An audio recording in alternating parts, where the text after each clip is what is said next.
All I can see you is having fun there. And just before the opening of Fuerza Bruta, the production was kind enough to clear the stage. So you could have an exclusive one-on-one with creator and artistic director Diqui James.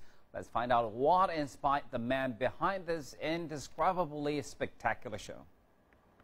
Diqui, thank you so much for taking the time out to speak with us. You just arrived yesterday. Yes, I am a little dizzy, but I am very excited to be here in Beijing. In previous interviews you've done, you said that this is not a show or a performance, it's a celebration. We don't use seats. You can just stand and you can move around, you can dance, you can be part of the show. We don't use a stage because we are in the walls, in the roof, between you. And the feeling you get out from the show is like of happiness, of celebration. And audience participation is integral to the show. Why is it so important? It's like when you are in the street and something happens. Maybe you feel that it happens to you. You are part of that because you can be part of it. You can go and if there is a car accident, you can go and participate and help or not, or you can run away, or So it's that feeling that you are part of what is going on because you can change it. You can go and touch it. You can go and dance. And there's a strong improv aspect to the show. Does that mean that the show changes from each performance?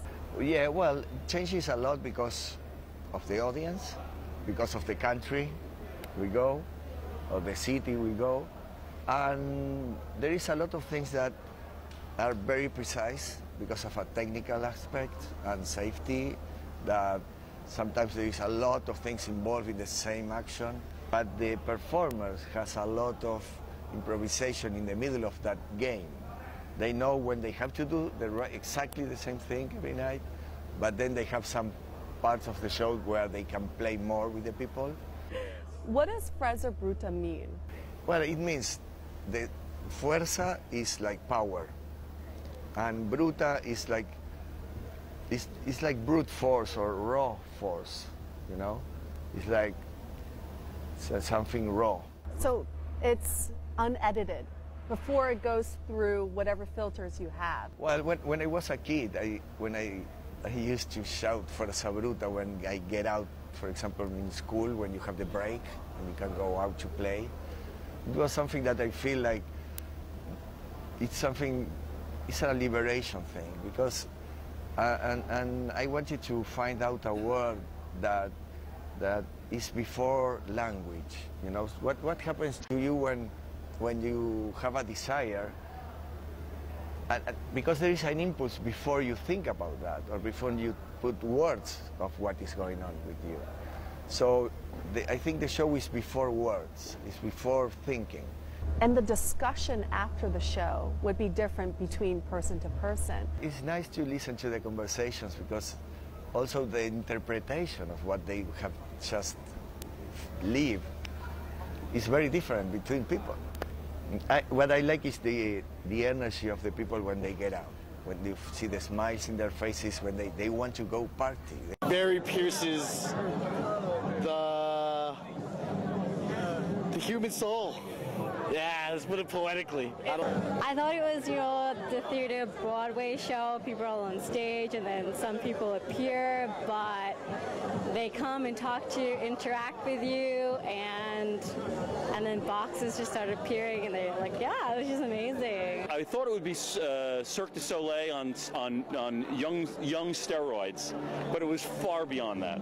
If I had to come up with one word, I would say exhilarating. How did you come up with this concept?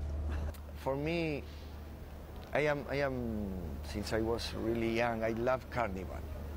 For me, people in the street having fun and all together, this street feeling of festive feeling, like in a carnival or in a festivity, where everybody is together, kids, old people, young people, different type of people. Why is it important to bring this to China?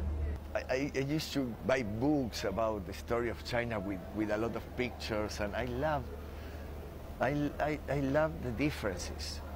So to bring the show to a place like China that is culturally so different from where I grew up in Argentina, it's very emotional in a way. It's like maybe I go out in the street and I cannot understand one sign, or I cannot say a word, and people is very different. The food, the way, I don't know, the way we grow up in a very different environment. But suddenly here in the show, we understand everybody so well. It's the other side of the world. If you go further from Argentina to China, if I try to go further, I start to come back. So how is this production a reflection of Argentinian culture? We are a little bit crazy when we, for example, when we are very happy, we like to break things. It sounds silly, but... What kind of things? I don't know, like things that we break. Like, I don't know, we are jumping in a party and we want to throw the chairs away. It's like part of our feeling of happiness. I'm going to bring a helmet next time I go to an Argentinian party. And also we are very physical. We love to hug, we give kisses when we say hello, you know, between men, between women. When we are dancing, we like to touch each other, you know. I think that's very different from Chinese culture, and I think that's also something that is very Argentinian.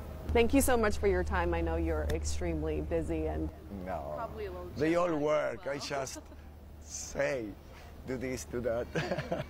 I really appreciate your time. Really, really appreciate it. And I want us to scream Fresa Bruta together. Me, ready? 3, 2, 1. Fresa Bruta!